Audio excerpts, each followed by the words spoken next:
Second man has been arrested after a man was shot and killed on Florence Avenue. 29-year-old Malik Jenkins was taken into custody Friday afternoon by the Bibb County Sheriff's Office and U.S. Marshals. He is being charged with Chavis Adams' murder. Deputies saw him driving a U-Haul at the intersection of Pionona and L Street when he was pulled over. He is being held without bond in the Bibb County Jail. Jenkins is the second person to be arrested for Adams' death, following Jeremy Hill's arrest the same day. And a teen is behind bars after deputies say he stole a Lyft driver's car at gunpoint. That driver said he was driving 3 males, and when he went to drop them off, they pulled out guns and took his car, leaving him on the street as they drove off. Law enforcement spotted the car on Log Cabin Drive and tried to pull it over, but the driver wouldn't stop, leading deputies on a chase. The car crashed and two of the suspects got out and ran. The third suspect, 17-year-old Anthony Goolsby, got out of the car and pointed a gun at deputies and then tried to run, but was caught and arrested. He's facing many charges, including armed robbery, 2 counts of aggravated assault, and theft. BSO is still searching for the 2 other suspects. Well, following Macon's recent spike in violent crime, the Bibb County Sheriff's Office is promoting programs to help strengthen community and family relationships in efforts to decrease that crime. Sheriff Davis and other local officials are speaking out. WGXA's Carlos Stevens brings us more. Except for some of the murderers and maybe aggravated assault, but we're working on that. With the extension of the program called PROP, Providing Resources and Opportunities for Progress, the Sheriff's Office announced it is expanding it by offering a 4-day series of specialized conferences designed to help with anger management, improve communication skills, and support family and community relationships. However, Sheriff David Davis said before the recent spike in violence, some people were quick to take credit. When things were good and crime was down and everything, you had a lot of people patting themselves on the back. Oh Lord, this program, that program, we done solved the crime, the crime is down and everything. Davis said he is not discounting the impact of those programs. But it sort of frustrates me that in January and in February, we had an uptick in crime and violence. And yet everybody looks at the sheriff's office and say, Sheriff, what are you going to do about it? Sure. It's like y'all forgot these other folks. And I'm going to tell you, it ain't just the sheriff. It's everybody involved in it. Under the direction of Sergeant Shakira Wooten and the Sheriff's Office, the program, which kicked off last year, has seen families completed successfully. Wooten said the program was expanded ahead of the recent violence, but they are now focused on making it more personal by partnering with several organizations, including the Family Counseling Center. Rather than reacting after the problem has occurred, we want to teach everybody how to be preventive and learn different skill building techniques. Another program is also being relaunched, the Concord Project Ride Along. The Sheriff's Office says it will allow community and church leaders to get involved and help bridge the gap between the Sheriff's Office and residents. Pastor Christopher Cabinet said there are underlying conditions that contribute to the issues involving teens. Literally, a lot of times we are judging them, but yet what we must fully understand is that we cannot judge them when we look at their options.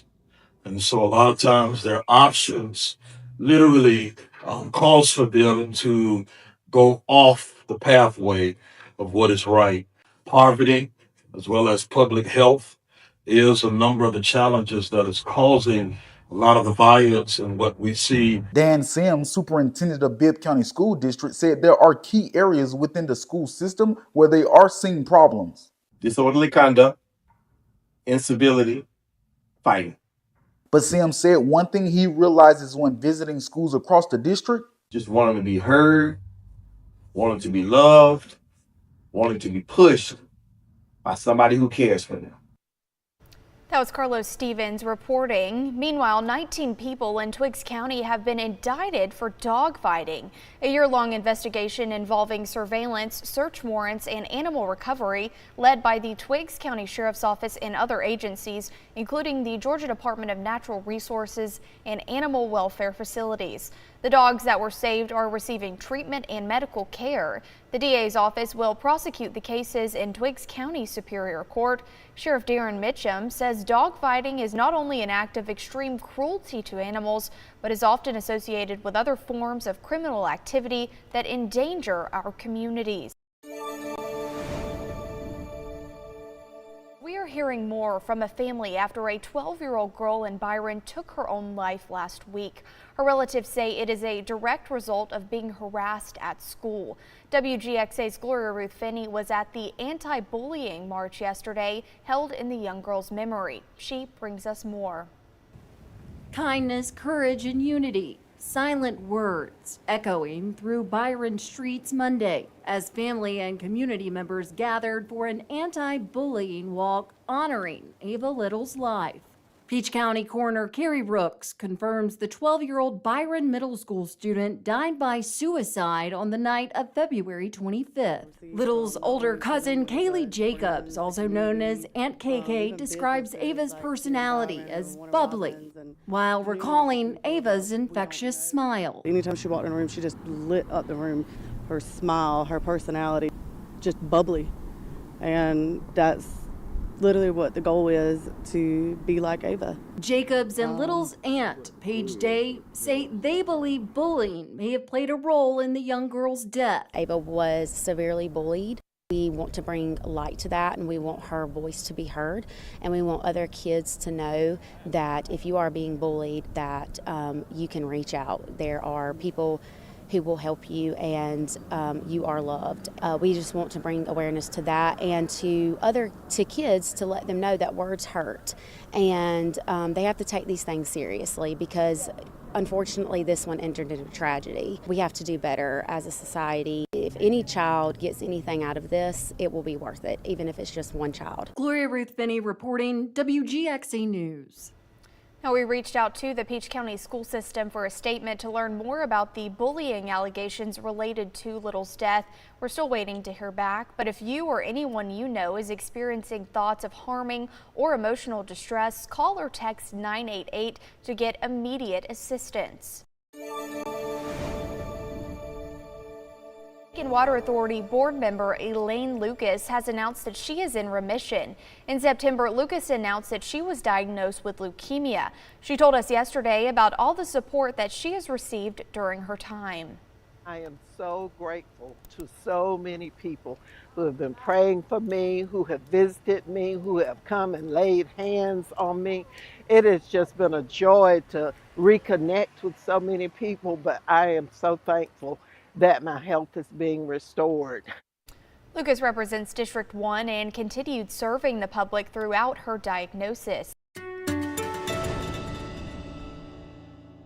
Happy Tuesday, everybody. We are looking at mostly cloudy skies here in Middle Georgia. We had a frontal system move through our area last night and kind of giving us that wedge effect for today here across the area, which means we're seeing an easterly wind, and we're also seeing some cloudiness that's sticking around pretty much all day today. Maybe a few peaks of sunshine by the afternoon, and that frontal system will sag a little bit farther to the south, and then it will eventually dissipate. And we're keeping our fingers crossed that maybe this afternoon we could see a few peaks of sunshine, and today will be a little cooler than yesterday due to the clouds that's sticking around for the most part and some slightly cooler air filtering in behind that front. Highs today only in the low 70s. That's still above the average high of 67, but it is a little cooler than yesterday's high of 78. Now, tomorrow morning, we'll kick off our Wednesday, mostly cloudy skies again. We could see a little fog around tomorrow morning, and we'll start tomorrow morning with temperatures right around the low 50s. During the day tomorrow, I think we'll see more sunshine, and we'll see warmer temperatures. Highs tomorrow will be going up to the upper 70s, some of us flirting with 80 degrees tomorrow again. And then as we get into Thursday, we'll start out again mostly cloudy in the 50s. During the day on Thursday, we'll see again a good deal of sunshine mixed in with some clouds, but we will be staying dry, I think, for the most part. and our highs on Thursday going back to the low 80s. By the time we get into Friday and the weekend, some of us could be approaching the mid 80s here in Middle Georgia. So definitely going to see that warmer air working its way back in. And as we said yesterday, going to begin to feel more like spring here in Middle Georgia. So our rainfall over the next few days is going to be pretty much non-existent over the next 2 or 3 days. However, as we get toward the first of next week, I think that's when we'll see a chance of maybe a few scattered showers moving into the area. But I think today through the weekend right now, most of us will be on the dry side. Temperatures will be, as I said, warming up above average. The average high 67. Today will be a little bit above that, but tomorrow through the rest of the week into the weekend and into the first half of next week, we will be running above average on those temperatures. But as we get toward the end of next week, we'll see a shot of some cooler air moving back into Middle Georgia, and that'll bump us back down to a little bit below average. So enjoy these nice, warm, spring-like temperatures while you can, because we got at least a good solid week of that here in our area. So for today, we're going to see the clouds sticking around for the most part, maybe a few peaks of sunshine, but we will be staying dry. Our highs going up to the low 70s. Tonight, we'll see the clouds moving back in, mostly cloudy, could see a little fog. We'll be dropping down to the low 50s. And our 10-day forecast is showing that tomorrow a bit more sunshine near 80. And then Thursday through the weekend, we are solid in the 80s, low, maybe mid 80s by the weekend. Overnight lows will be warming up as well to the lower 60s. And we'll be staying predominantly dry through the weekend as well. And one final note, don't forget, this weekend, Saturday night, is the time we set our clocks ahead 1 hour. Remember, spring ahead.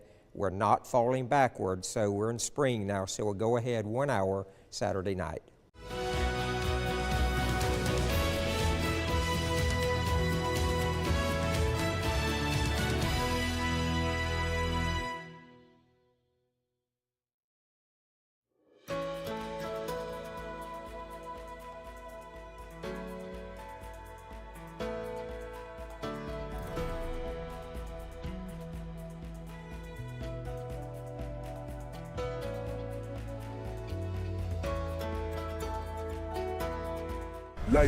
Urban Meyer built college football dynasties. Football's a way of life. Mark Ingram II ran his way to a Heisman. I'm gonna do the rest of the show with this thing. Rob Stone calls it like he sees it.